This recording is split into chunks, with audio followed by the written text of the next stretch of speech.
Hey y'all, Deirdre here, host of the Ambition Project Show, where I showcase the big, bold, ambitious thinking of Dallas business leaders. Each episode includes thought-provoking conversations about how Dallas game changers are shaping the business landscape and impacting the communities we live in. There are people to meet, stories to be told, and inspiration to be had. If you like what you hear and don't want to miss a single episode, be sure to subscribe on iTunes or on my website at www.theambitionprojectshow.com. Let's get on with the show. Welcome everybody to the Ambition Project Show. I'm your host, Deirdre Sanborn, and today I'm at the offices of ThinkBranded Media with founders Daniel Nanasi, Bo Etheridge, and Johnny Kane. Their offices are located at Weld, which is a co-working space that's specifically for creatives. And how many other companies are located in the space? Like a dozen or so? Well, it's a combination of companies, but a lot of freelancers, freelance artists, photographers, storytellers, writers, some composers even. And you guys actually occupy the biggest space in here. Mm-hmm. I'm very excited to be with you today because I've known you before you even started your own company. You were working for another company, and now your clients include Fortune 100 and 500 companies, TV networks. You worked on a couple of creative projects, which is exciting. So you've gone from basically nothing, not even sure you could make things fly, to really running a successful company. What I'd like to hear from you today is not only what makes you unique, as I made the mistake before getting on this podcast is saying videographers, and we'll go into why you're not videographers, but how you went from nothing to running a successful company. And that's really the story that I want to draw from you today.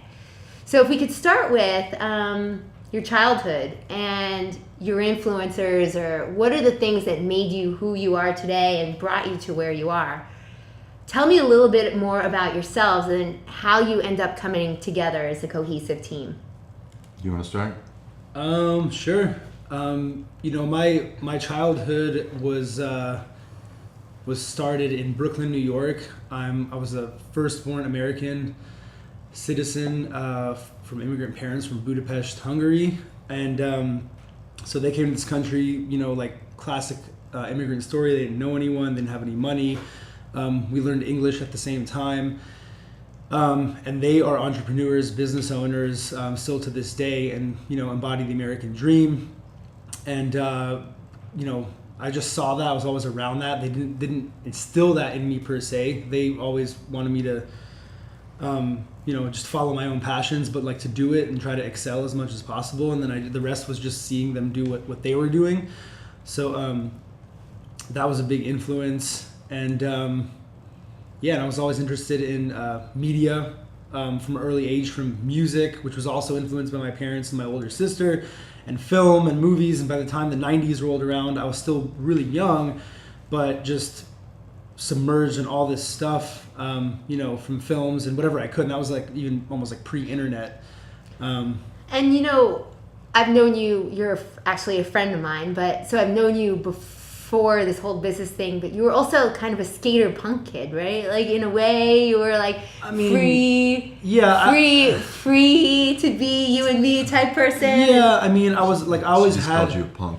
You're a punk, I am a punk, and I still am sometimes a punk. I can bring that to the table when it has to be, I guess. And that's like, I think we'll talk about that later, our dynamic and like benefits of partnership. But I wasn't a punk, and I'll say I always had an interest in certain things, So I was interested in like in just things and like knowledge and filmmaking and music and festivals and stuff like that. But I wasn't just I was an academic, but not really like scholarly, Mm-hmm. I didn't like reading. I didn't like stuff that was boring, and didn't like I like being in control. Like a lot of entrepreneurs, they like control of their time, and they like doing things on their own terms. And so that was and when you're a kid, it's like, well, a lot isn't on your own terms when you're in school, especially with my parents, A lot was dictated. So your background is from immigrant parents. You came over, you lived in Brooklyn. Somehow you ended up in Plano, Texas. Yeah. And Bo is born and bred in Texas. You're born and bred in Texas. Kind of got the Texan Mark Twain, Huckleberry Finn childhood. Really was into fishing, hunting, being outdoors. My father was always really engaged and active in the community, and so he was a fireman, but he also had a side business, so he contracted building houses. So I grew up kind of being around this blue collar attitude as far as my dad was concerned, and my mother was always really into arts and crafts, quilting, things like that. Like my granddad, he was a painter, so I just kind of got a, I guess, classic story or Rockwell painting upbringing, but kind of got a little different taste of all these different, things in terms of using my hands or how to be creative. And so that was generally my upbringing. As far as like figuring out what I wanted to get into later in life, I think it hit me much later in life because I was into sports, I was into a lot of different things. Always knew I was an artist, but didn't figure that out till much later in life. And an important thing that I just learned about you is that you were adopted. Yeah, adopted as well. So that obviously is kind of a different perspective too. Me, my brother, and my sister, all three adopted from separate families. So, the term family or being related was always kind of an action-based thing for me. It wasn't like, oh, I'm related to you, we're blood, so you're my brother. I got kind of a different, I guess, opinion on what it means to be family growing up. And again, having parents that were very active, very like, you've got to earn it, very blue collar is, I guess that mentality is something that, has taught me a lot. Was your dad an entrepreneur? Yeah, he owned a couple of different businesses. Like I said, contracted houses, had a plumbing business. He was very active, like he was in city council, he was on the school board. He was always just not a overly vocal person, and neither am I, but he saw value in being involved. Right. So, the loudest guy in the room isn't necessarily the smartest guy or the guy who actually has something to say, but my dad always had a way of engaging in that arena in a community perspective. So interesting. Yeah. And Johnny, how about yourself? For me, I think it's similar to Daniel in the way that I was immersed in media from a very young age. I was kind of I was the punk, I was the loner kid, and both my brothers were 7 and 8 years older than me, so I was kind of raised by TV and music, and that kind of just led me to going into that as a career. It's what I know. It's basically all I know because that's all I did as a So kid. when I referred to punk earlier, in a way, there's a maverick quality to that, or an independent quality to that. So it's not, to me, there's no negative connotation, although it can be, I guess, certainly conferred from that perspective. But what's interesting about the three of you is you come from different backgrounds and you've come together as a team. So tell me a little bit about how you got into the business, and then how did you find each other? Well, That's a long story. I guess I'll go first. Is after college, I kind of traveled, went around, took different jobs, went to different cities. I guess the first big significant thing for me out of college was after Hurricane Katrina and Rita hit, I had a friend who I was working with, and it's funny because him and I actually found out later in life we worked for the same sales company right after college. But anyway, so during that, I had a friend who was leaving to go help with the cleanup efforts in New Orleans. So I dropped everything I had and went with him, and did that for a while, and it reshaped a lot of my self-perception of me, who I'm going to be as an adult, what I value, what matters to me. And so after that, I came back to Dallas and moved to a neighborhood in which quickly I met Daniel. But how I got into the business was once I moved back to Dallas, I started helping other creatives that I had met, whether it was hey, I'm really interested in video or media or art. Can I help you in any way? So I would help this guy edit. I would help this guy produce a project just by going and being a PA on set. So I literally started at the bottom of the rung, you know, when it comes to like, okay, what do you want to be? Is like I just started at the bottom and slowly learned this skill set, moved up to this skill set, and so on and so forth. And quickly after moving back to Dallas, I met Daniel, and him and I became in cahoots, if you will. Did you meet at the same place of work, or did you? No, and that's something I think like back, I mean, from my parents, you know, being entrepreneurial, and had a really good friend I grew up with who's like to this day just like a very, just the most entrepreneurial person I've ever met. And so from a young age, he and I started our first business going in the summer, going into 6th grade, mowing lawns, you know, and we're making, you know, decent money. We're business oriented. In college is when I started like my first like official media business, and it was you know, throwing a lot of like parties and festivals, kind of a hip hop media company with some buddies, and we all lived together in Deep Ellum in a loft next door to Bo. Okay. And that's actually how we met him, because it was just all these artists around there, you know, that were all into the same things, and we, you know, and that community back then was very diverse, a lot of different people from different countries, you know, from just, you know, a few miles away. But everyone was united through like music, and like and it was kind of like the local hip hop scene with, and included like, you know, visual artists and b-boys and DJs and poets and like all these people, and all the following of all that. And that's when Bo and I met. And I remember the first conversation we ever really had was about a project and about like this documentary idea. And I mean, that literally, we just that was a 3-hour conversation, and led into the next day.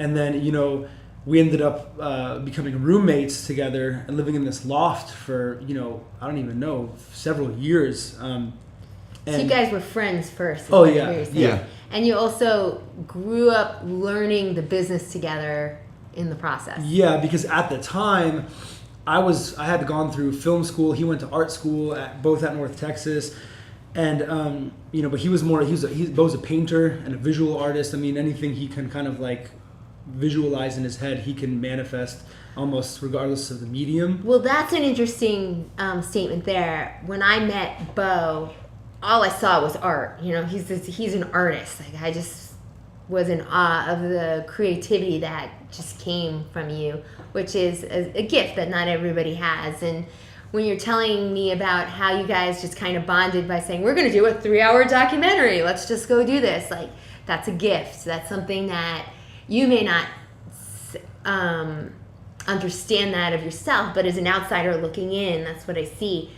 With Johnny, I also see that. Like, Johnny brings to the equation with you guys. I mean, he obviously was an after effect. You guys came first and then brought him in as a partner. But what makes you so unique is the perspective that you bring, which is very creative. And yet you have a business perspective about you, which is uncommon for creatives. Is creatives have a tendency, or at least the stereotype is that you're all out here and you can't necessarily bring it down into something that you can execute upon and implement. It's all about the ratio, I think, yeah. And it's all about the numerators and the denominators, because like we have a dynamic, and as you'll see as we continue this, like how the story to how we got here is like there are things that bind us together that are the common denominators, and some of them all three of us have, like our passion and love for music, our you know, our social awareness of, like, you know, just things around us, local and otherwise. There's a lot of things that bind us. I think all three of us have a degree of like hustle, you know. Like Bo said, Bo and I were door-to-door salespeople for the same company at different times, so, you know, that's part of our background. And Johnny, although he's more introverted, but, you know, he was out producing news stories is his background, and he was, you know, active in the music scene and stuff like that. So tell me, how did you meet Johnny? Like, where does he come into the fold here? Well, it's a crazy story. And Johnny and I, I think we have a denominator that of cosmic, like synchronicities here is there was a show that we were going to produce at our last company, and we were waiting for years before it got green lit, and it never did. And there was a director that I was always had in mind to direct the show.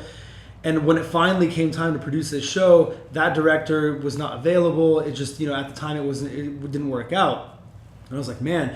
And literally the day before, Johnny had emailed me, hey, I'm back in the country. He was working on a project in Brazil and Argentina, and I'm just seeing what's going on, looking for my next gig, and it clicked. And that's actually not how we first met him. We first met him because he and his group and with his company were producing a music video.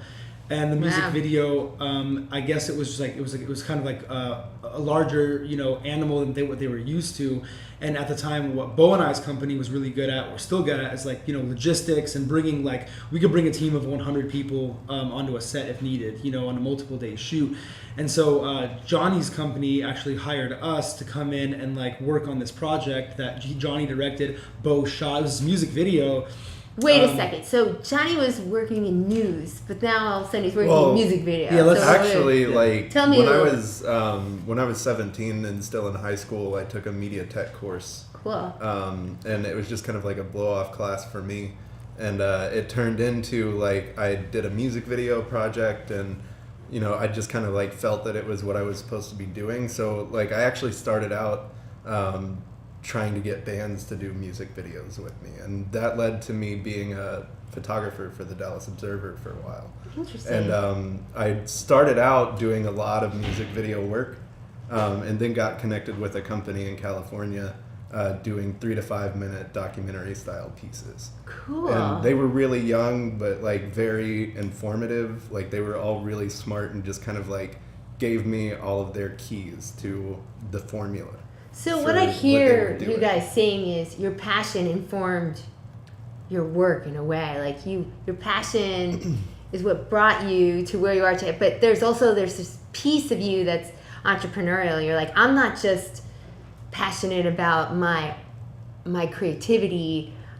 I have an application for it. And so it's through the application of it that you came to the word that you don't want me to use is videography, but let's call it, what is it? Storytelling. It's storytelling, and I think, we're also producers, so we take, a timeline and a budget, and basically, similar to, I always equate it to construction, because we're also, we're contractors, that's how our business is set up, is, we contract out, hire, freelancers in our team to do that, but one of the denominators we share is that we followed our passion to get where we are. And it's a steps, because it's you get to a point where okay, how can I want to do this full time, how can I do it, and we knocked doors, and sold cable, and I sold lunches, and that's how we actually met the founder of our last company. Is I sold a guy a sandwich on the street, and Johnny showed up at gigs and made connections and started taking photos. It ends up being when you're pursuing a passion to okay, how am I gonna eat off this? How am I gonna live off this, survive off this, and monetize it? That's if you're not considering that, then it's Mark Cuban says, you're a entrepreneur, because that's the first entrepreneur. Yes. It's a real entrepreneur is gonna ask themselves the question of, okay, how do I make this a reality and a function? So you can say, well, I'm not business minded, or I'm not good at business. It's okay, well then you should go get a job. Okay. Well, let's cut to that. I think along the lines of what Daniel's saying, that one of the strings that binds us together is we all dove in. You did dive in. We didn't have any backup plans or anything like that. We just dove in, and once you do that, you have to swim. And I think that's something all three of us did. And it's been sink or swim, and that's the reality of it is it's never not sink or swim, because as we scaled, and we're totally fast forwarding to right now, but I would still if we're not looking at today's docket of business and what we have on the agenda and our clients, and if we're still not in a sink or swim kind of mentality, then we're that's bad. There's a quote: you're either green and growing, or you're ripe and rotting. Yeah. Yeah. And if you're exactly. if you're not yeah. And it's not, and I think the difference between the sink or swim that we deal with today versus back then is the fear. Like, there's no fear anymore. And there's no, like, there's less, I mean, there's still a lot that we don't know and a lot we're interested in figuring out and, like, how we're going to grow our business. And I mean, and that's the cool part about it, it's ever changing. But there's a lot at this point, after, like, almost a decade, and most of it collectively, there's a lot that we do know because of our experiences. So let's rewind to that, because you didn't start this business just throwing yourself in saying we're kids and now all of a sudden we're starting a business. There was actually an interim step where you worked for a different company, and It was still our company. Right, so But it let's wasn't talk this about one. that. So you were selling a sandwich to a guy on the So street. at that point, Bo and I were living together. Yeah. We were, we hadn't met Johnny at that point. We were, editing, doing hip hop music videos, and just doing everything we possibly could to just get a break. And, like he said, we were PAing on everything from commercials to films and just, networking, just getting in the industry, working for free, just learning and, trying to break in. And then, when we had day jobs, or I had a day job, selling sandwiches, just to pay the bills in the meantime. And that's a piece of advice that I've actually heard that I would also forward on to anyone, trying to either make a transition, or if it's someone young trying to think about going out on their own, is if you have 40 hours a week, you should probably do like at least 50 if you're going to do the entrepreneurial route. But divide your time in half. So like get a part-time job for 20 to 25 hours a week that can pay your bills, doing whatever. I delivered pizzas in high school and college. We did door-to-door sales. You both worked at Starbucks. All different kinds of he stuff. sold his paintings. I mean, whatever you have to do to make money for half your time, and then the rest of your other 20 to 25, 30 hours a week, pursue the passion and like work for free, intern, get a mentor and stuff like that. So, we did that. So either build your experience or grow your cash flow. One of the two. Both. Both at the same If you time. can find a way, both at the same time. And I mean, if you can just, again, not being like, I'm not organized. Like we're, and like these guys are like really even more artistic and creative than me. And creative people aren't necessarily organized, but it's Well, like, we're that's going not to an dispel excuse. that myth a little later in this conversation. And so, But you're labeling yourself as not being organized, but you found ways to overcome that. well, I am organized now. Right. Innately, inherently, I'm not organized, but it's like I'm an entrepreneur, and it's like that's just what it takes. That's my job description, to like just do that job and integrate that. So let's talk about, as a creative, you have challenges because your propensity is to, let's say, you're labeling yourself as not being organized, or you've certainly experienced challenges along the span of your career. Tell me a little bit about the challenges you've experienced and how you've overcome them. So you started another place of work, and then you moved to where you are today. Let's talk about where you were and how you transitioned, Well, and the lessons you learned along the way. the guy I sold the sandwich to, I introduced to Bo and one of our other friends, and he basically assembled a team. There were 6 of us to do a film studio in this first production company, and he said we were going to be equity partners. And I think I was 23 or 24. I didn't even know what that meant. I didn't even know Equity in what? I didn't even know what a producer meant or anything. And in a very short amount of time, this guy who was a very accomplished, rags to riches, attorney, very wealthy, an awesome person, greatest mentor I've ever had. What's his name? His name's Ed Hone, Edward Louis von Hone, and he worked on the big tobacco. He sued the tobacco companies. He was a very righteous lawyer, righteous guy. I mean, just that's for another podcast that we could dedicate to him for like what he has brought to where we're at. So he assembled this team and funded this whole studio, and we started off with 16,000, ended up with 32,000 square feet of this warehouse That's space. ginormous. That was a turnkey studio that was equipped to produce films, multi-million-dollar movies. Right. And then we also did music videos because that's what we had been doing, and we were developing a lot of unscripted TV, reality TV, which was one of our other partners, who was also a filmmaker, a bit older than us, and he was a writer and producer, produced some films. So you were set up for these giant size Bigs, projects. and we were basically, we're doing, we had sets, Bo built and designed a bunch of sets that we used for the movie, so it was turnkey. We had music, everything. We were doing everything for everyone turnkey. And how many employees? Well, it was 6 of us, 6 partners, and then we just had like a secretary and then like an editor, I think, at the time. And we were slated to do our first film. The budget, I think, was like $1.2 million. And our founding partner, Ed, was investing in that film. And but the way those work, they're long projects, almost like building a house. There's draws in the process. So he had put in about 15%. We were in pre-production, had hired a crew. We were had casted the film already at this point. Sets were being built. 2 weeks away from production, and Ed died of a heart attack. Oh my goodness. Completely unexpectedly died of a heart attack. And so not only he was our leader, the guy with the the vision and the capabilities and connections and the finances to bankroll this, and he was bringing the projects to us, and the rest of us were basically filmmakers and writers, and we were agreeing. We didn't even know what was going on. This was the biggest opportunity of our life, and now it was all, we're partners of this company, but there was no money.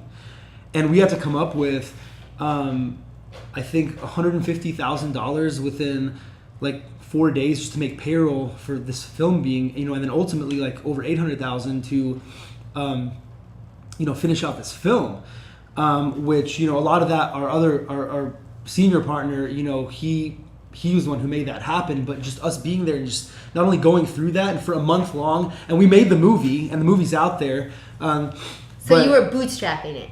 From the get-go, and I was learning. That was the first time for an extended period on a big film set. I was learning stuff, and I was I was a grip on that film, and I was a grip on a movie that a company that What's I a owned grip? was producing. A grip is like basically a roadie on a film set. They're the ones setting up stands. Okay. It's a lower level position. So you were a lower level guy On a movie that our company was producing, and no one really knew that. So I was hearing from the other grips and the people that were just freelance people being like, what if this company's about to go under, and who knows? And I was like, and my greatest mentor just died. I feel like I didn't eat for a month. So I knew you at this company. How many years after was it after that? You met me 1 year or so after all that happened. And then before you branched out on your own, how many years is that? Probably 4 or 5 years, because we started that company in August of 2008. We were in for over 6 years. It was almost 7 years, but when we ventured out on our 2008 to own. 2014. Almost 7 6.5 years years. of making the best of the resources that were available to you. Yeah, and the thing is, we had all the it's like we had a Ferrari, but we couldn't put gas in it, almost is what it felt like, because the car payment was so high, and this building, this overhead we were in, and an operation like that has to be, in order for it to get up and going from a startup standpoint, has to have some capital in there to just pay the bills, to pay the light bill. We were having $1,500, $2,000 light bills, and then plumbing and cable, and if something went wrong, we were in a very inefficient building, all this, and we weren't booking, because we were kind of spread thin, doing everything for everyone. So you had a lot of overhead, and you were wearing a lot of hats, and you basically gained a lot of experience through adversity. So the obstacle was the way on some level. Yeah, and we still did a lot of projects. With that, in that 6.5 years, we produced, out of that 4 feature films were made. Probably over 30 sizzle reels, reality show pilots, commercials, tons of corporate and industrial videos. So you were successful despite your it just wasn't issues. enough, because it didn't. Our process didn't fit the model, because we were making money, we were getting great experience, especially through our senior partner. He had a lot of experience. So the type of projects and deals and people that he was bringing to the table were super legitimate, especially at that time for us. So we were getting to sit in and meet with millionaires and CEOs and travel and go to China and do all this stuff. And we were making the money. It just wasn't enough to pay for all the overhead. So let's segue, because there was, it sounds like there was a lot of overhead. You were carrying a lot on your shoulders, and you were gaining incredible experience and doing some great things. But what prompted you, the three of you, to leave, to separate out and become your own? And maybe Bo and Johnny, you want to talk a little bit about that too. Well, I'll say this is to sum what Daniel was saying, try to sum it up into a metaphor, is from the jump, there was holes in this boat, right? And we were trying to navigate this boat, and we got a lot of experience by way of patching it the entire way, and more holes would pop up, and there is value in that. And someone's like rowing, you know, and we did produce a lot of work, and we got a lot of experience. But I think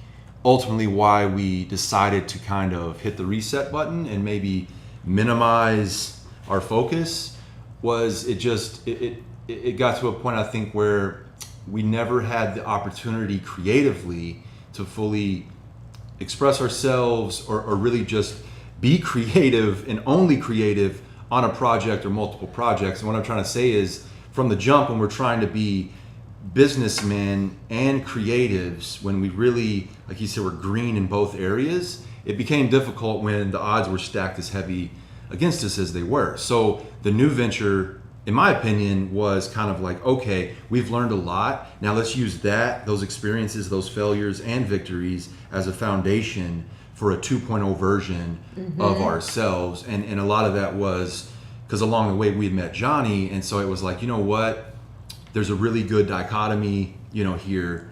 Let's go do it with the three of us. Yeah. Well, there's three very unique individuals. And Johnny, you kind of came in on the back end of that. Like, Right. What was your perspective? Because you were pretty new to that organization, that company, when these guys said, hey, let's think about starting our own thing. Right. What was it about that was appealing to you? And what was your perspective on everything? Well, I kind of have like a different story than they do, because while they were, you know, running this huge company, I was a one-man band doing all different kinds of stuff. I worked on my own. I produced my own projects. I worked in news. I did music videos. I was all over the map. I ran studios. So I had a lot of experience. But at the same time, when I came in and started working with Daniel and Bo, it was like a big part of, I was able to like free up a lot of my brain space and be a lot more creative, just creative than I had been before. And that really, like, seeing that and like having that ability to like fit into this like triangle that me, Bo, and Daniel make, and really focus on what I actually wanted to do. Like, that's why I decided, like, I have to, you know, like, join this and go with that. It just seemed like the best idea.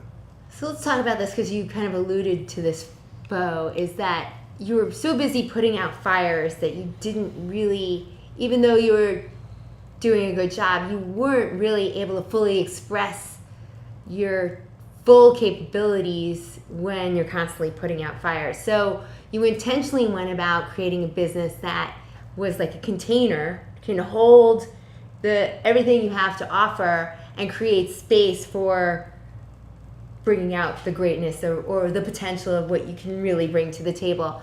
Tell me how you crafted that. What was your thought process? How did you go into this, and where is it taking you so far? Well, I'll say one thing is, like, as any entrepreneur trying to like start something, it's, you know, at some point you have to cut the rope, right?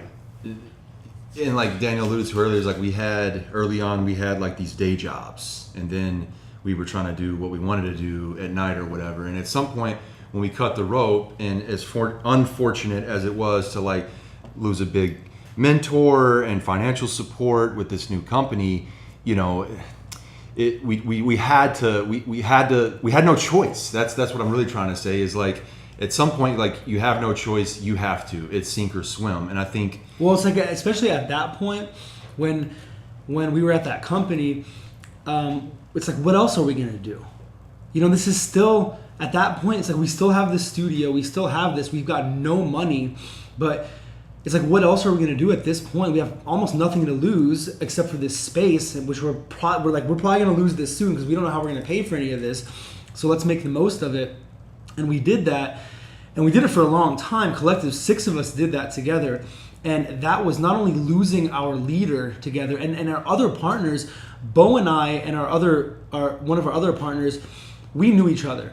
And then we knew Ed, but then our other 2 partners, Jason and Stephanie, they had worked together, but we didn't know them. So we were kind of like had default partners from the get-go. And when Ed died, it's like, we're looking at you and it's like, we don't even really know each other all that well. And we all stuck together for years and did it. And I mean, without getting paid, Bo and I both did stints at that studio. I lived there for I think like 8 or 9 months. Bo lived there for about 6 or 7 months. Like we lived there because we didn't have the money we didn't have any money, but we were holding on to it. And it's like, well, you know, and it was kind of a mentality collectively among all the partners. Like, you know, we're kind of sinking with the ship, which was awesome from a camaraderie and like, you know, like it was cool, but there was, I think, and I don't think any of us have any regrets from that, because we've learned so much, and like that kind of molded us through, you know, from the better or the worst experiences, molded us to who we are. I'm very grateful for all my former partners and those experiences. But I will say, and there's a thing called founders syndrome, when people like start a company or a foundation and it grows to a point where someone else has to take it over, it has to scale, and they don't want to let go of it. And to a degree, we had some of that because it was so, like, our last company wasn't just our company or our first company together. It was our greatest mentor's legacy.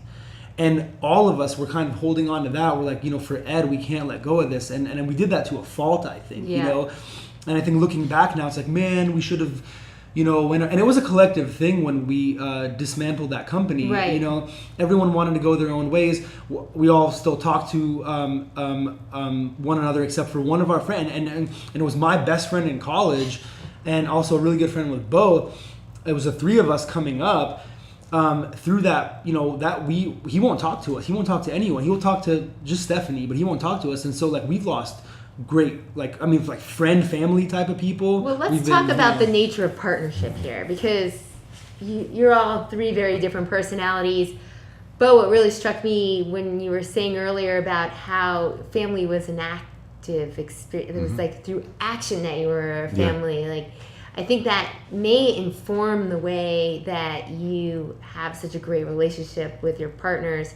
There's something that's curious about business ownership is it's almost like a marriage, right? You're getting to bed with somebody and you may not agree. You might wake up grumpy in the morning, or you don't have a great experience, but you can't just walk away from one another because you've created this thing, or you can, but it would create a suboptimal experience. So how did you decide to be partners? I mean, I realized it was sort of like a foregone conclusion. You knew you worked well together. But then in the partnership agreement, as you ventured out, like, we talk about creating the container, knowing what's important to you, being very intentional about it. I know that when you started, you know, I was advising you in a few ways, and we were talking about the partnership. And so maybe you could tell me about your partnership and how you've structured things and created things so you can create more space to do what you do so well.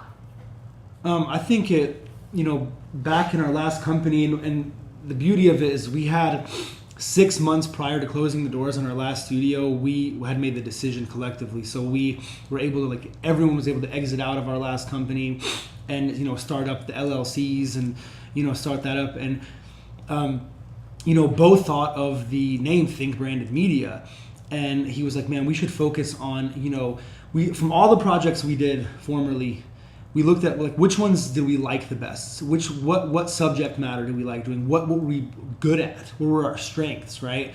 And we found it to be in more of the storytelling aspect, documentary, you know, as it applies to really anything. And that's what we do now. And so one thing was we found a niche, because, like, when you're doing everything for everyone, it's not like, you know, like they say, like, jack of all trades, master of none. It's kind of the same principle as far as, like, you know, where are you targeting your marketing? Where are you targeting, like, how are you have like 8 fishing poles, which, like, yeah, you can potentially catch a lot of fish with 8 fishing poles, but, you know, you have to figure that out.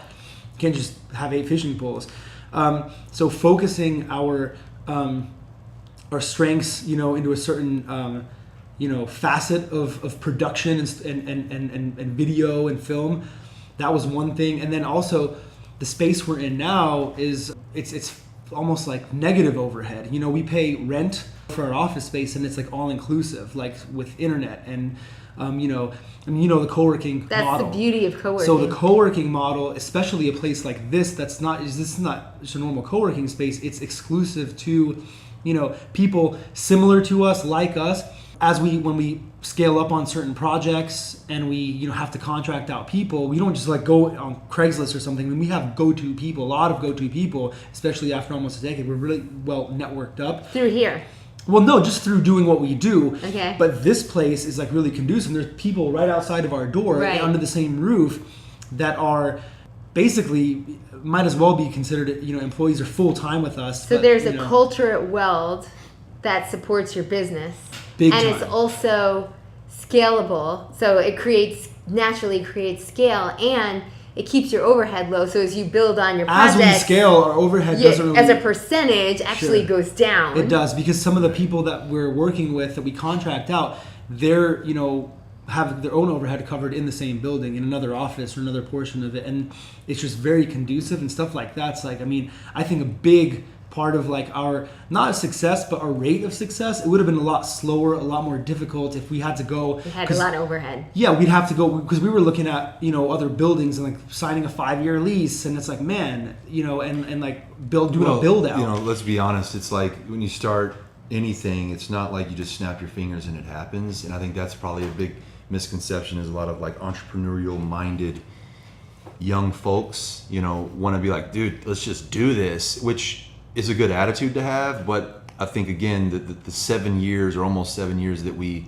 put in with our last partnership was just a trial and error, like learning process. So for us, where we're at now and where we were at when we transitioned into this, we had learned so much that we kind of knew a lot of what not to do. Yeah. So it was like our PhD program. Is how Yeah. it was like, that was like our doctorate, and now it's like we graduated, we have the experience, we know, like a doctor, like, I want to be like a dermatologist, or I want to be like a cardiologist. Well, we're videographer, video guys, but we're storytellers.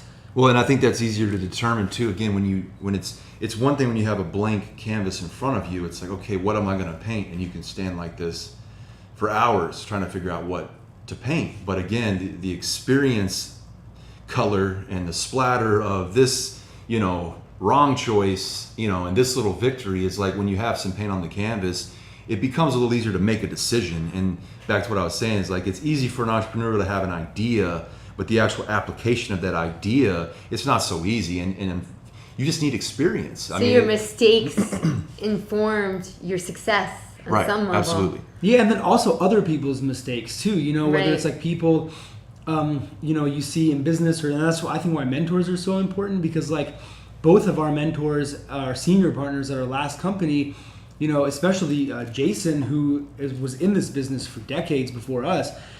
He almost like wore a lot of scars for us. He's like, and like we would go into deals, and he would really like let us. Really, he trusted us. To lead on specific things and with specific people, and he almost like, it's like he would almost let us make mistakes, because it's like he's like, and let us, knowing that that's probably not the best way to handle it, like let us do that because those are like lessons, but with some stuff, but it was almost like a cradle, like he would never let us make a fatal mistake. And before if we were venturing down that path which a few times it happened, he would like stop us and like, talk to us and, guide us. And it's like, man, I'm so glad you're here and I have this resource, because otherwise I could have made a fatal mistake.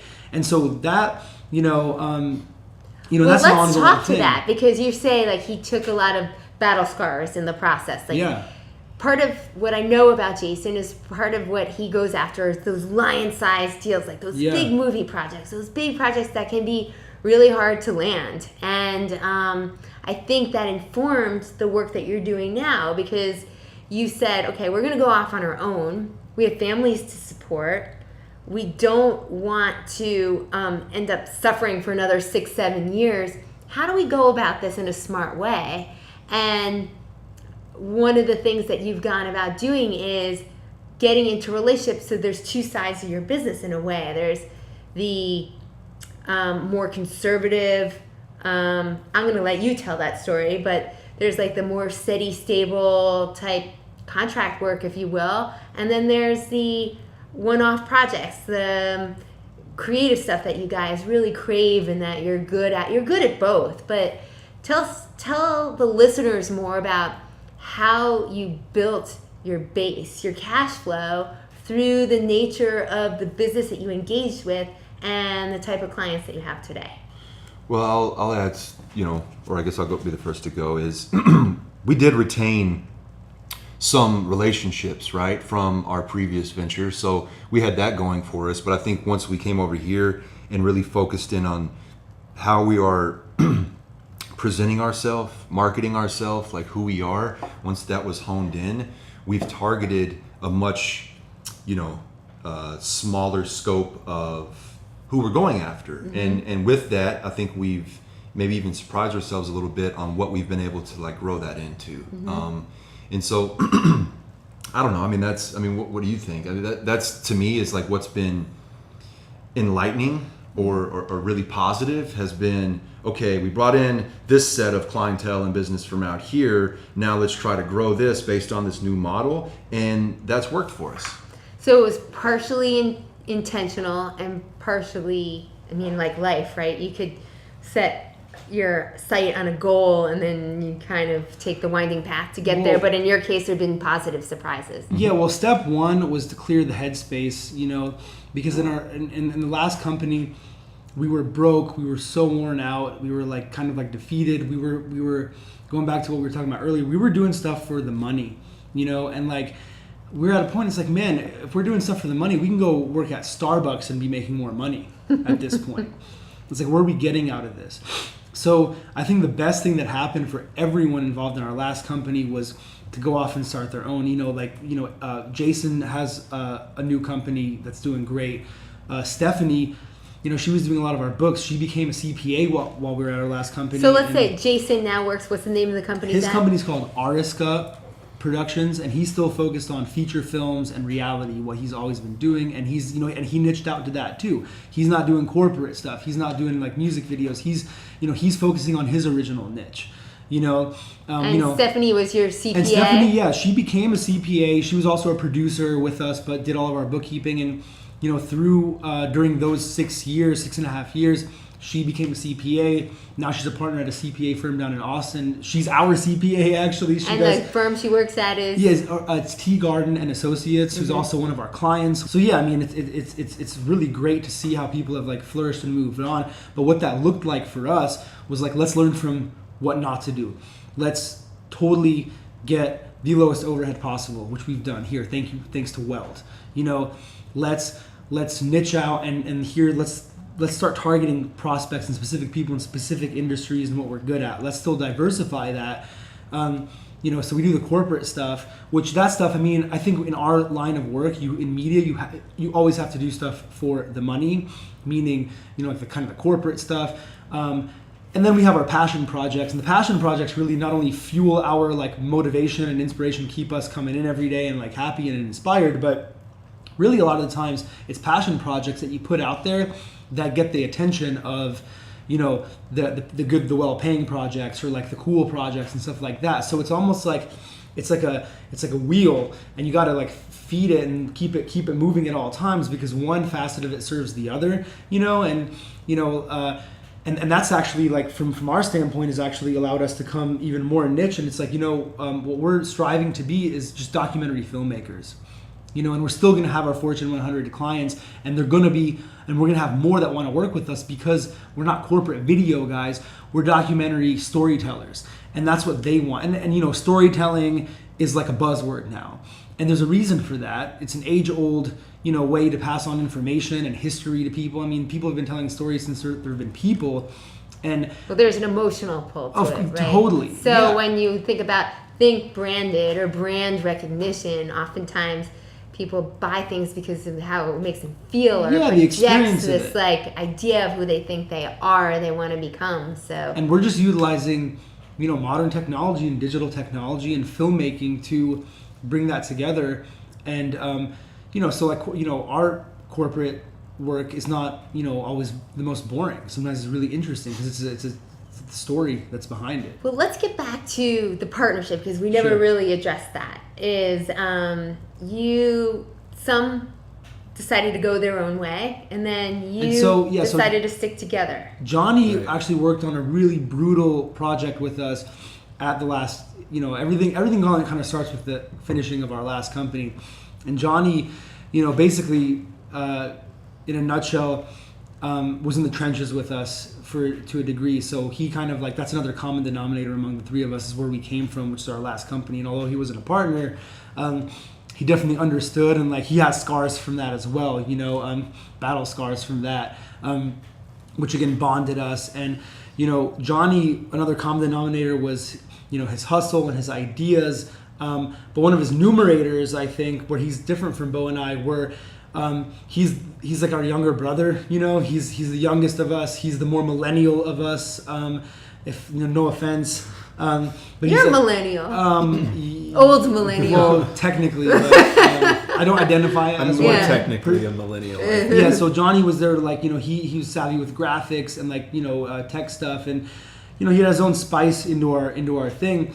And so he was and honestly, Bo and I were like, okay, well, what's the next step? Who's the next person that if we had, the money to bring on, who would be the next person we would bring on? It was clearly Johnny, because of just his what he was bringing to the table. So what I find curious is how you've been together a long time, and you're the newest of the crew, but you basically came with nothing. You had your experience, but you didn't have money to bring to the table. You came together as partnership, and you said, we're going to do this. We're going to manage our overhead. We're going to move into this co-working space. We have our experience. We have our shared story of how we've worked together. Now, how are we going to make this work so that's a good thing? And you've really thought about your partnership, and you've really been intentional about like how you're going about crafting this, because before it felt like a melee of like, how are we going to survive? I don't know, but this is the next thing, and we just have to do it. We're going to plug this hole in the boat, but you don't want that to be experienced. Of course, no entrepreneur wants to start a new venture and have that be that way. So what is it that you have done to create a completely different experience for you here at ThinkBranded? Well, I think you were talking about plugging the holes in the boat. And I think instead of putting the boat in the water with holes in it, we started building the boat. Yeah, we both knew outside of the water. Well, yeah, and I think it's like partnership agreement and all that stuff aside. It's like for Daniel and I, for instance, it's like we became friends, and I don't know if there was ever a specific moment, but it was almost like, hey, no matter what happens with this business stuff we're doing, can we say it's safe? Like we're always going to be friends. We're always going to be buds. Yeah, no problem. So in terms of like exit strategy or thinking about like, okay, what's my backup plan? It's like, I don't think that ever really came into our purview. Yeah. And so that frees you up to like again, if you tell yourself there's no option, that frees you up not to be worrying about like, okay, what am I going to do if this doesn't work out? And I think Johnny got that. We understood, like Johnny got that really quickly. He's like, hey dude, we want to bring you with us. It's almost like the mafia. Like, you're in it with us, man. Like, sink or swim. Well, are you down? And he was. Right. And really, for me, like, I don't really know what it was, but there is like some sort of cosmic connection. I think, as Daniel said earlier, it's just like when I started working with these two guys, like there wasn't really a question in my mind. I knew at that point that that company was being dissolved and like this new one was starting, and I knew at that point like that was my next step, and it just kind of happened naturally. So this is curious because you're saying like there was you're building the boat out of the water. Right.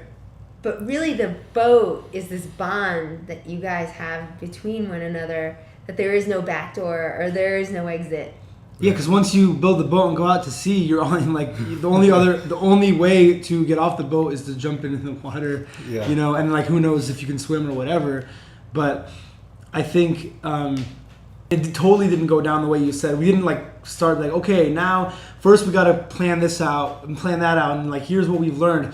It wasn't really like that. I think for all of us, it was just like the natural progression. It's like this is just what we're doing. We didn't think about getting another job. It's just we kept on going because like what Bo always says, like there's like there's no option to really give up. Yeah, but you did, because you did think about, okay, we're gonna go in here and we're gonna have books, and we have an LLC, we have a structure. So there's definitely a natural organic progression that occurred, but there was also some thoughtfulness. So you framed the house, right? You have all your resources, you have all your materials, which is your experience, but you frame the house in a way so you have like before we got into this interview, you said what creates the container, the space for us to be creative is we don't have to worry about certain things. So what are the things you don't have to worry about because you were intentional about? Well, I mean, I think, again, as you grow, you learn like, okay, I'm not an accountant, so I'm not going to try to be an accountant, right? Or I'm not this, I'm not that. And I think we've surrounded ourselves with the right people, again, based on what we learned at the last venture is like, okay, we're going to stay in our lane. And in order to stay in our lane and know that there's no potholes in this lane is like put people around you that can handle those things that you shouldn't be handling. So put people whose strengths support your weaknesses. Basically. Absolutely. I mean, and I think again, is back to our dichotomy is that's a fundamental thing of why it works, at least up to this point, is like, look, there's things that Daniel are good at that I could like dedicate my time to try to be good at that, but he fills that void for me. So I don't have to, right? And then same thing for Johnny is like, there's discussions we have where he knows he can lean on me for this certain critique or this perspective so that he doesn't have to like beat himself up about this. And so it's like, I think first and foremost, again, before partnership agreements and all that is like, do we work, as friends, colleagues, associates, whatever. And I think if yes is the answer to that, then next step is, okay, let's make sure the partnership agreement is solid, which means a good, trustworthy lawyer is in place. Let's get, our books in order, which means a CPA, a book controller, whatever's in place. And it doesn't happen overnight, but I think that's what has happened over time. And I think you have to... Your basis is trust, though. It's trust, Exactly. and Bo's tagline is like, don't ever overthink it, simplify.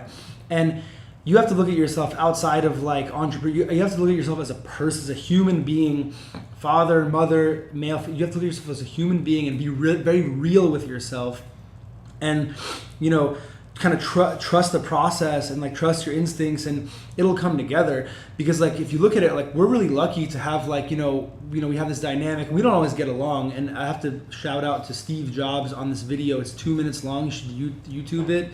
It's called Polished Rocks by Steve Jobs. Oh, yeah. I think you might have told me about that. You did, yes. And just watch that. That's a great reference, and it's so true. But I think like, I remember you coming into our last company, and you walked in there one day, and I can just tell like because your spirit is like so bright. And when you were in there, it was like, man, your energy was like, it wasn't extinguished. It couldn't have been extinguished, but and so like I felt like you understood like the vibe and like what we were dealing with, and our backgrounds and our wives and stuff like that. So you really know behind the scenes where we were and where we are now, and the difference. And one of the big things, like you were a huge mentor to us because we came to you. You've got decades of banking and finance experience with huge stuff, and so I remember you advised us on when you're starting a business, like you even gave us your template, your business plan. You're like, hey, look at my business plan, just as a reference. We were at the time looking into potentially getting a loan or something, and you taught us a lot about what character meant to someone giving you money, an investor or a bank or something like that. Well, let's talk about character. That's a big deal. I mean, we keep coming back to you're like, well, it's not really the structure. Like the structure is informed by this really basic thing. And that really basic thing is a level of trust and vulnerability you have with one another, and it speaks to your character. So one of the things that I was telling you when you were saying, oh, we need to get this equipment, and should we get a loan, and all this other stuff, and I think a lot of entrepreneurs make the mistake that if I just get a bunch of money, it's going to solve everything, and it's going to be great. But really, it's the character and your skill set and your experience that you bring to the table that provides. So it's not like the thing you bolt onto it, but what is like what's the spark? What's at the heart of everything? But in order to enable that spark, you need to create the container. So what came first, the chicken or the egg? I don't know if I'm making sense now. But it's the character piece. Yeah, and it all has to be there because like you have to have.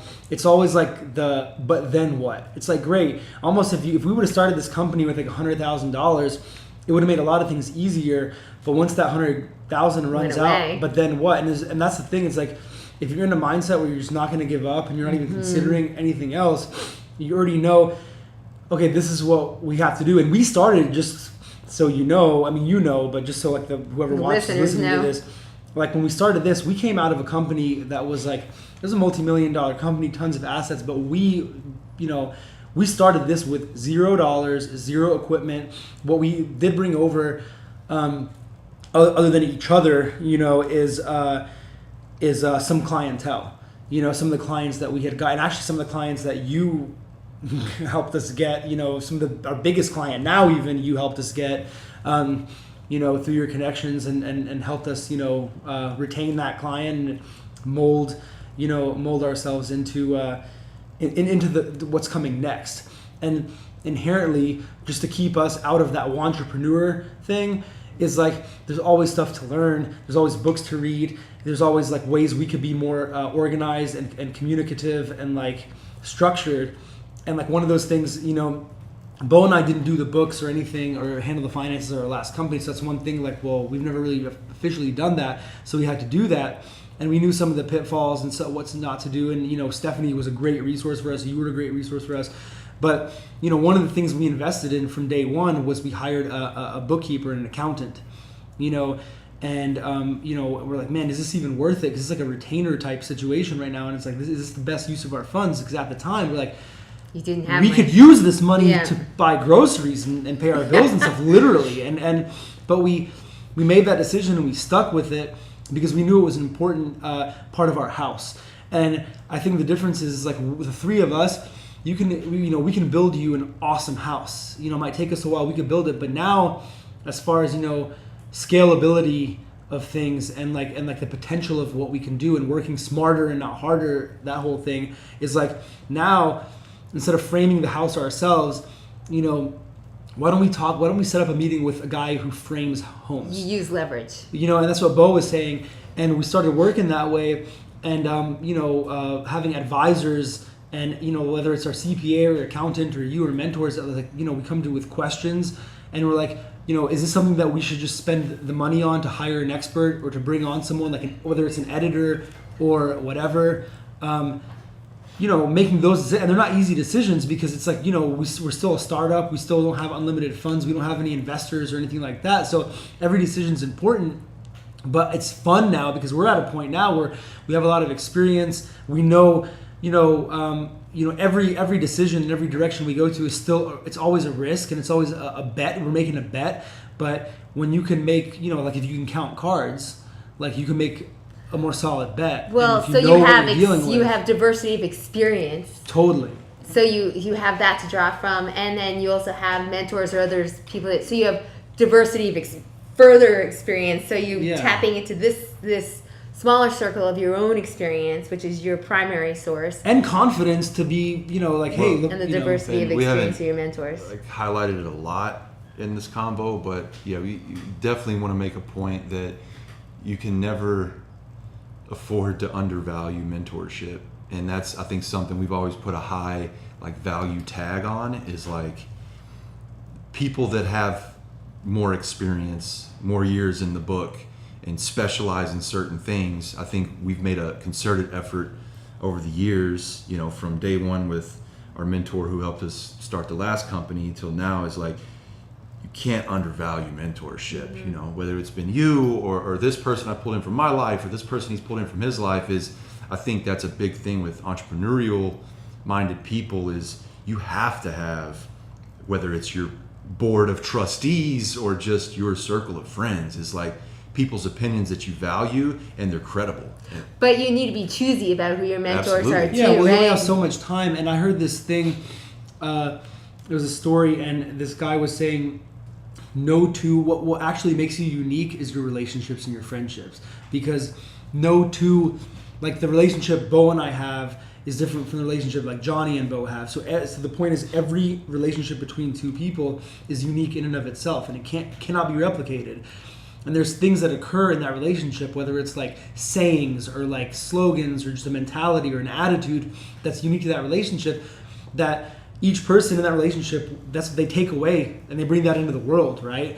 And so any relationship is like that. So yeah, of course you have to be selective and almost strategic. And that's what the biggest thing is, like, we are way more strategic than we were back when we were like mid-20s in how we do things, because that's how we can make smarter decisions, smarter bets, is by strategizing it and like mapping it out. And one thing that we live by is every hour that we spend planning out something is like 5 hours on the back end, especially with like a storytelling, like a documentary project, you know, like we're setting up our team and the budget. And, you know, I had a meeting last week with kind of a peer filmmaker, and they were like, well, how do you not go over budget? What's your secret? And I'm like, well, that's not even a problem for us. You know, I don't know how we don't go over budget. We just budget and we do our job, and you know, take what we've learned and, like, you know, put contingencies or whatever, you know. So would you say on some level that's a differentiator? Because, like, I could say that, like, a lot of filmmakers or creatives are known for, like, maybe being unbounded in their logic, or, you know, well, we are, and we are. But the difference is like, we are also, you know, a cut from the same cloth. Another common denominator within all of us is I don't think we're scared to cut the rope underneath us at any given time, knowing that it's always going to be okay, because we have no other choice, basically. But that is a big differentiator in like our decision-making process, and like who we are. And I forgot where I was going with that, but it's... Well, you were saying, like, cut the rope and don't let fear guide you. So I want to move toward what your ambitions are going forward, because you've really succeeded in getting kind of out of the muck and mire, but that's informed your experience and helped you get you where you are today. And so what are the next steps for you? What are your ambitions? And more specifically, you know, when I said, usually I ask every one of my guests, like, give me an ambition quote. Do you have an ambition quote? And Johnny said something that was really, really quite brilliant that had to do around fear. So I'm going to let you tell that, Johnny. But every aspect of this conversation has been around, there's no back door.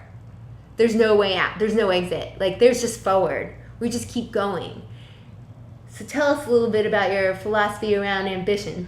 Well, what I said earlier was, you know, just put failure out of your head. It's not, like, for me personally, failure has never really been an option, because it's never even a concept that I keep within my thinking. It's just like, go and do whatever you're going to do. And if someone says that you failed at something, it's really just, to me, it's an experience, and you're going to learn from it, and better things are usually going to come from it. So when I said put failure out of your mind, it's like, just take that whole concept out of your brain. You're just going forward. Because it's a fear-based concept. Well, and it's easier said than done, right? Like, but you know, Ed, our past mentor, he always said something is like, invite the conflict, right? And as creative people, they talk about like left brain, right brain. And it's like things that you're not good at, you know you're not good at, or you don't identify with, you tend to want to like look the other way and not even acknowledge it or not deal with it. But I think a practice that we started at the last company and has carried over and it has momentum is, you know, we invite the conflict. So something that we don't understand, or we don't know the answer to, or, you know, we just don't know, is like we don't turn away from it. We attack that, and inherently, I think the theory is like you get past it a lot quicker, right? So fear is one of those things where you can be scared of it and curl up in a fetal position, or you can get to work. Or you could use it as paint on your canvas, as you would say. Yeah, absolutely. Right. But I mean, for me personally, like, you know, I played sports and stuff. It's like fear was always like a motivating factor. It wasn't something that like shut me down. And Daniel and I were talking about this the other day. Is like, if I got upset or like, you know, had that fight or flight thing within me, is like I chose to fight. And not everyone is that way. That's why it's easier said than done. But I think there is truth in what Johnny's saying, for or sure. Maybe not even fighting, you choose to take the next step. Yeah, that's the thing. And we there's Stephanie got me a book called The Energy Bus. And it's all about, you know, it's just an analogy of like getting on the bus, and the bus always has to keep moving along, you know, and I always look at it as like the ThinkBranded bus. And the ThinkBranded bus is, you know, it has to have a destination, and it has to be going somewhere, and we really ideally want to get there as fast and strong as possible. So whenever there's like a conflict, you know, we have to get, people have to get out and argue, pull over and get out and argue. But the point is, like, get the argument over with, get back on the bus, let's keep going. Or if the motor's broken, let's all get behind it and push it.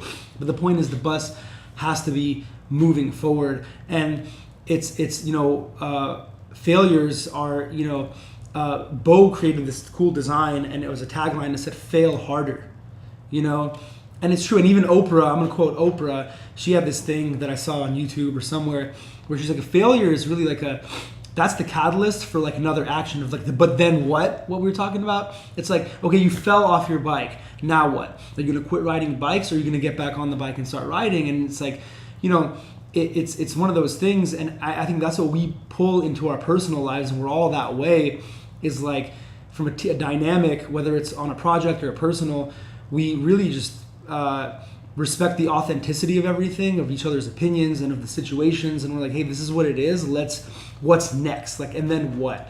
We're not looking backwards, and like, how are we going to get the ball or the bus, to continue to go?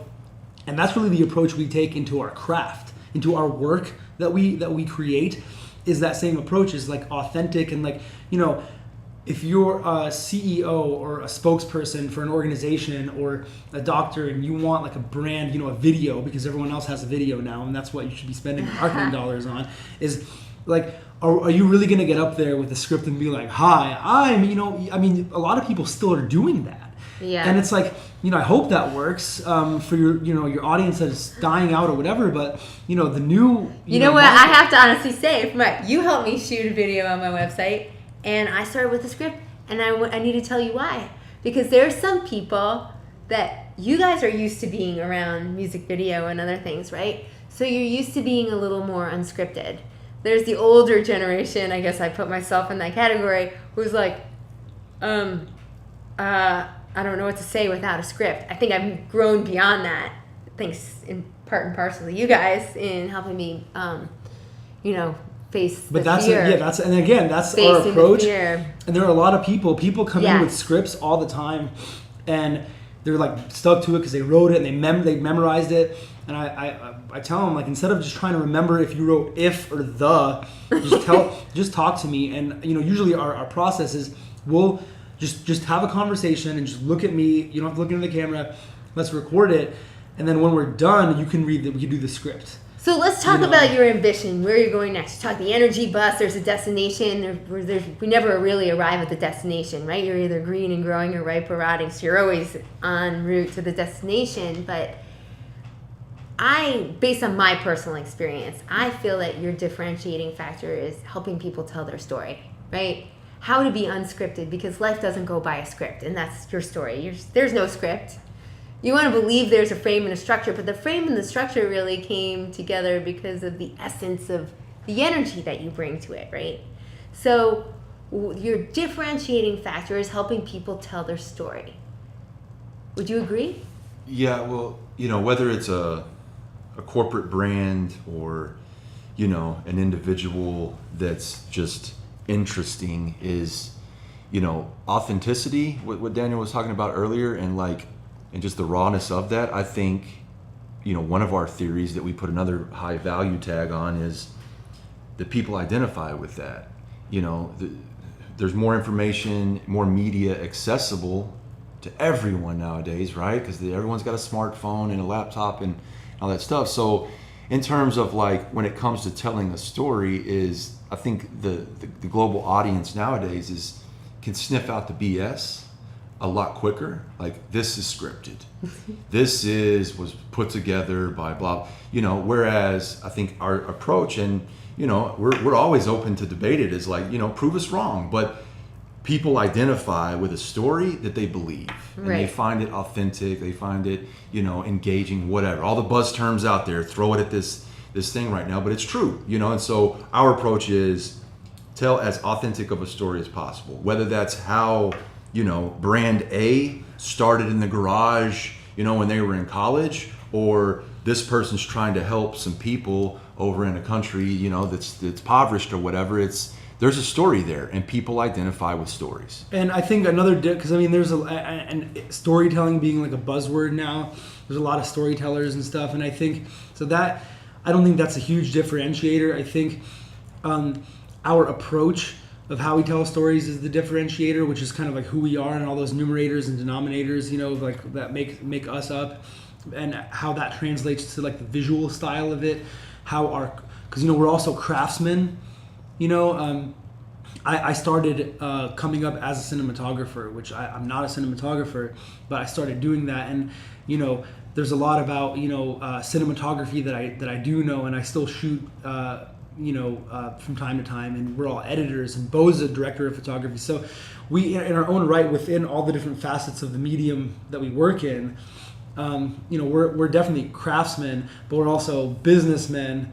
We have to wear all these hats, and so that I think the differentiator is not just the storytelling aspect, but like the way we present it visually, which is our style and how we shoot it, and like the production value. Obviously, try to shoot things very beautifully and contextually and uniquely to its own story. So I think that's how we're different. I don't know. Communication is a big part of it, right? And that's at the fundamental level, I guess, what we do. We're communicators because whether we take a job to do this or we're doing this for a passion project, the end goal is to communicate a message or communicate a story.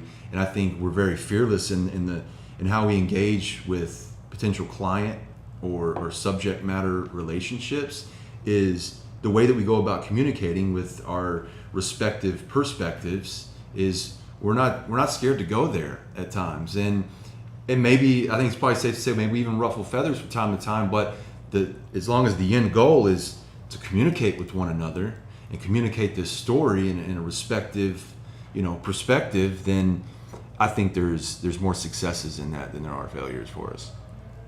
Yeah, that's awesome. So if we were to, I hear mentorship has been an important resource for you. Just raw experience has been an important resource for you. If you were to give advice to an up and coming entrepreneur, what would that be? Like, either is there a resource, or is there a takeaway, or is there something that I think just deep down you'll have to take an honest look at yourself in the mirror and say, am I really passionate about this? Because if you're not, everyone says this, like, if you can't live it, breathe it constantly, then it's like there's someone that's going to outperform you, so like don't even start, I think.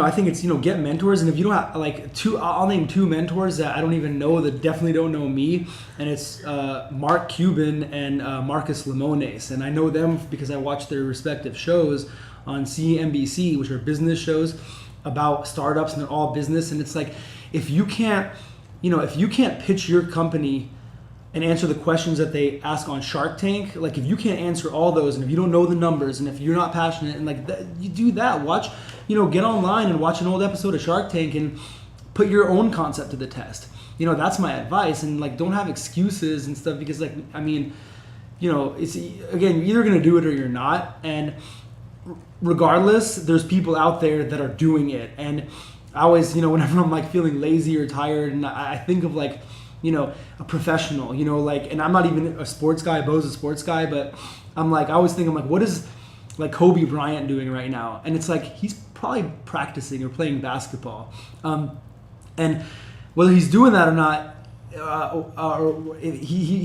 he might not feel like doing it, but he's doing it either way. And that's the thing. And that's one thing my parents always instilled in me, to finish things out. Things you don't feel like going to tennis practice today or band practice or whatever, but go. But that's where the passion piece comes in. Yeah, that's where it has to overcome.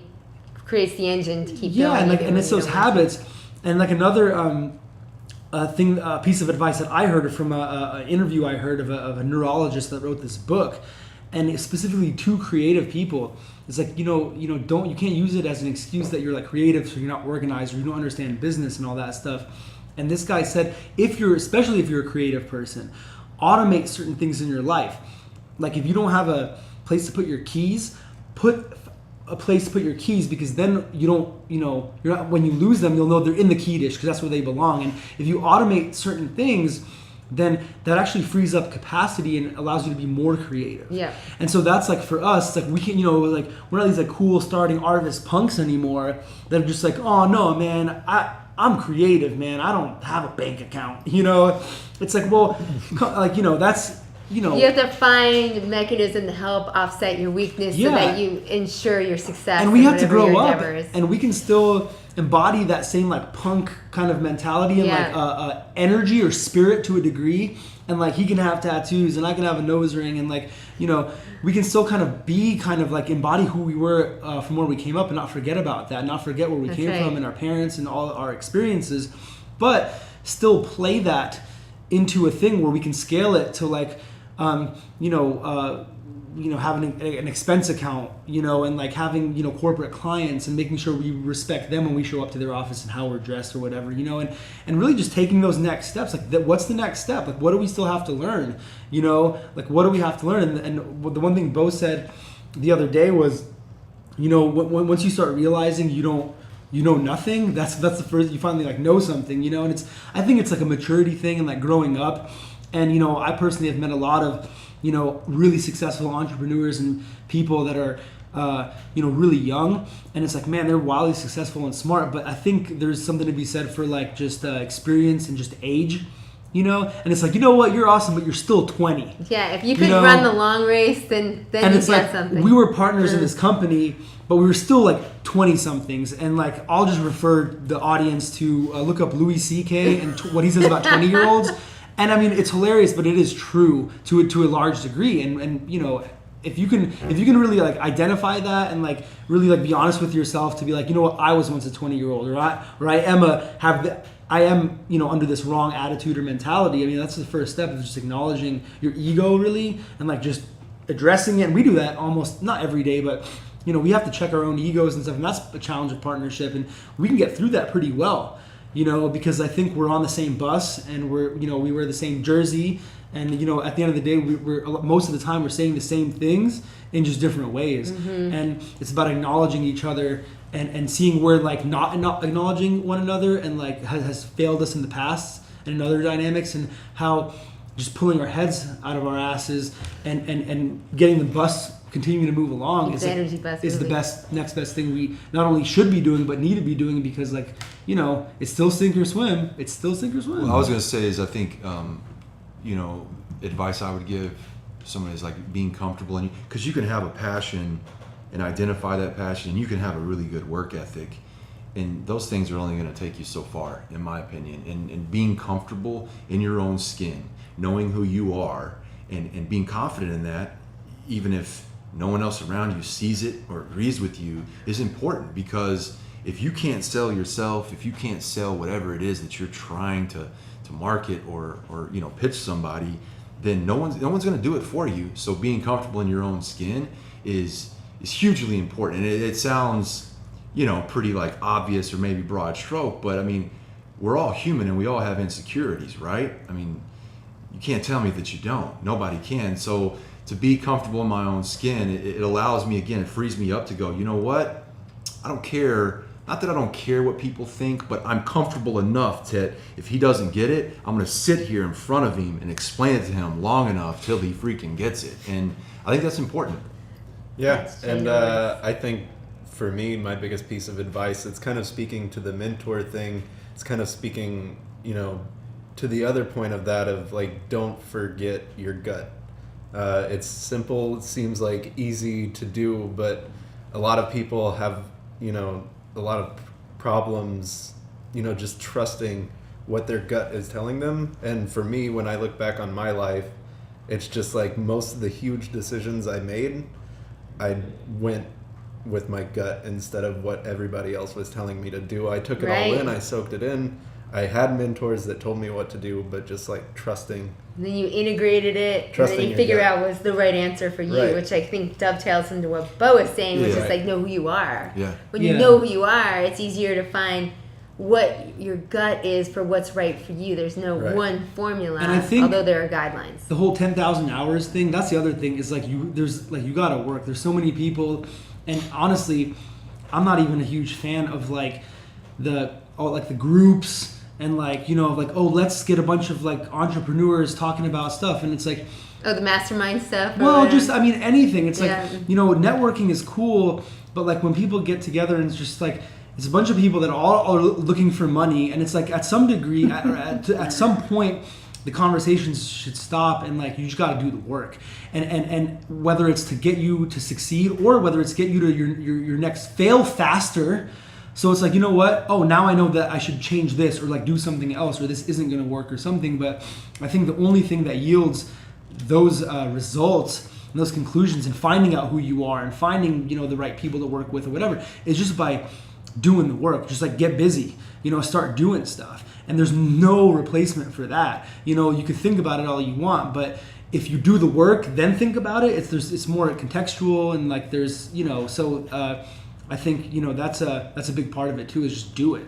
Yep. So I want to point out to the listeners that you say you're not a millennial, Daniel, but on the spectrum of things, you're actually an older millennial. We're on the cusp. But I'm so sick of people labeling millennials as lazy or not wanting to do something. So I just want to say, Me too. like, here you are saying, do the work. Like, you're giving people your own generation up and coming as a millennial yourself, do the work. So one, people who are labeling millennials as lazy or not wanting to do something, here's testament to the fact that's not true.